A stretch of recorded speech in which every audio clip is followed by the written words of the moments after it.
Hello, Violas. Today we're going to be working on page 4 from Essential Elements, Book 2.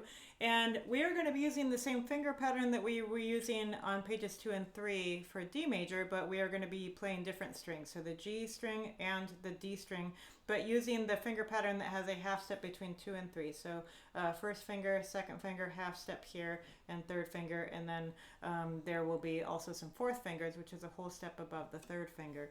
Okay, so you're going to be starting on the G string this time. The notes on the G string are G, A, B, and C. And then of course you have a D that is the fourth finger, should match the open D. So 1, 2, 3, 4, G, A, B, C, A, B, C. That's an easy one to remember.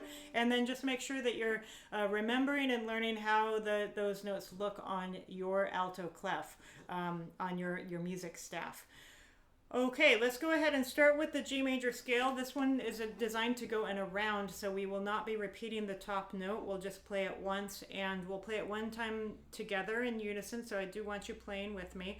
And the second time I'll let you start, and then I'll follow you in a round.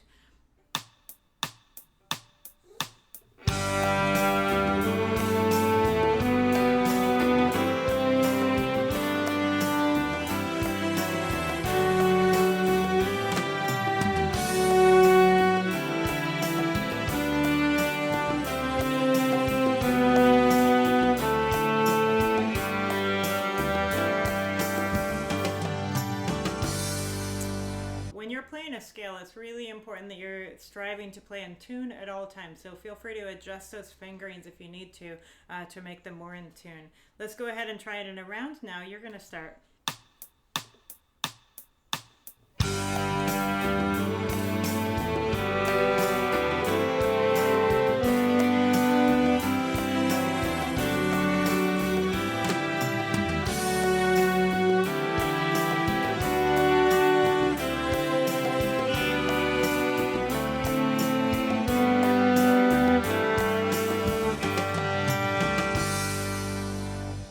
The next one is the G major arpeggio, and remember, playing an arpeggio is kind of like if you're going up a staircase to play a scale. It's like going up that staircase but skipping some steps, so taking those steps 2 at a time or 3 at a time. You probably have tried climbing a staircase that way, and that's basically what an arpeggio is like. So the notes of the G major arpeggio are G, B, D, and then we also play the high G. Here is number 11.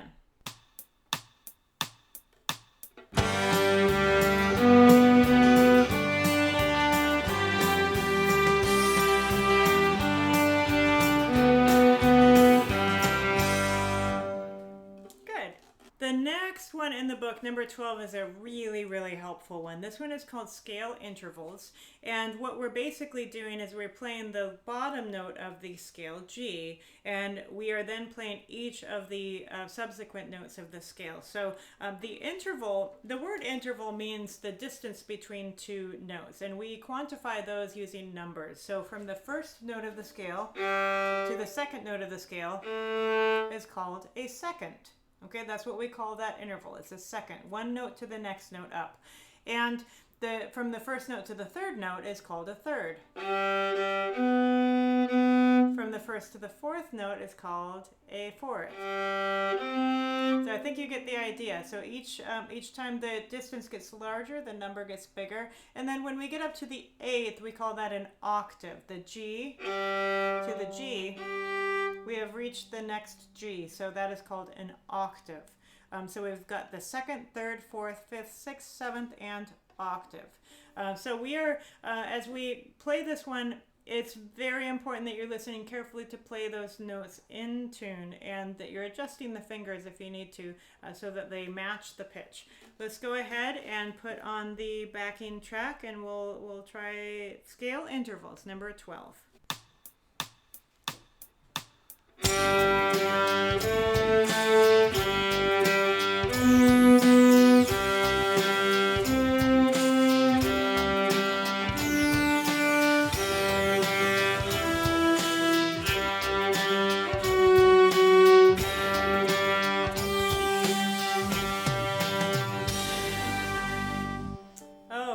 and that would be also a really helpful one to play slow.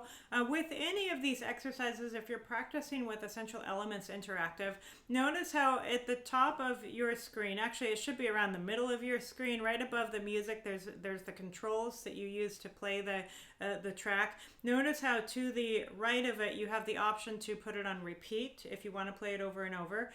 And you also have a slow button. If you click that slow button, that'll activate the slow tempo, which will stay activated until you turn it off. So if you click that button, it will slow down the tempo and just play the whole thing slower. If you need extra time to find the notes or to get them in tune, practice it slow, and then as soon as you click that button again, it'll put it back into the regular tempo. So feel free to use that feature. That's a very helpful feature of Essential Elements Interactive.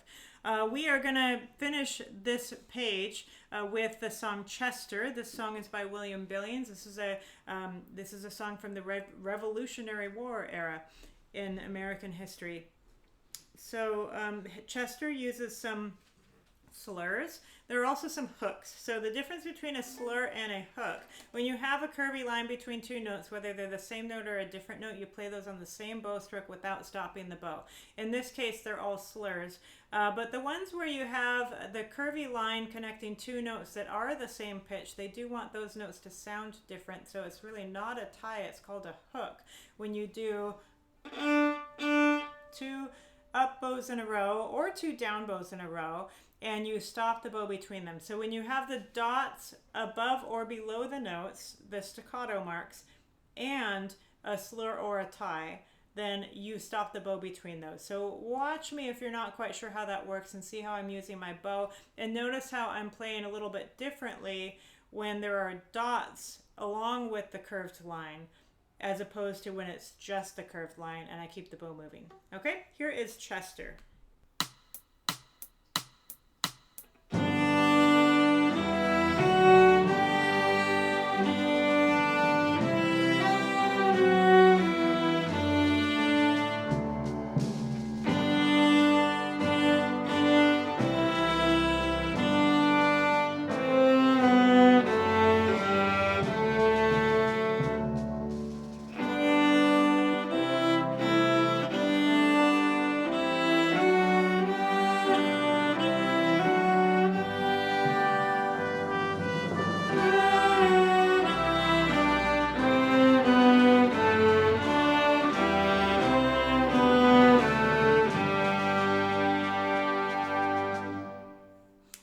So you may need to work on the notes for that one a little bit before you play it in tempo, because that is at a slow tempo already.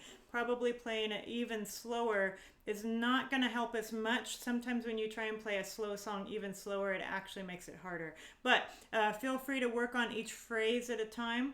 So each phrase is 4 measures, and notice how there's also the comma or apostrophe over the staff after each phrase. During the rest, you have to pick up the bow and bring it back to the frog for another down bow. So make sure that you're following all the bowings. And this is a beautiful song, so I hope you enjoy practicing this and the other songs on page 4. And when we move on to page 5, we will continue in the key of G major. Happy practicing!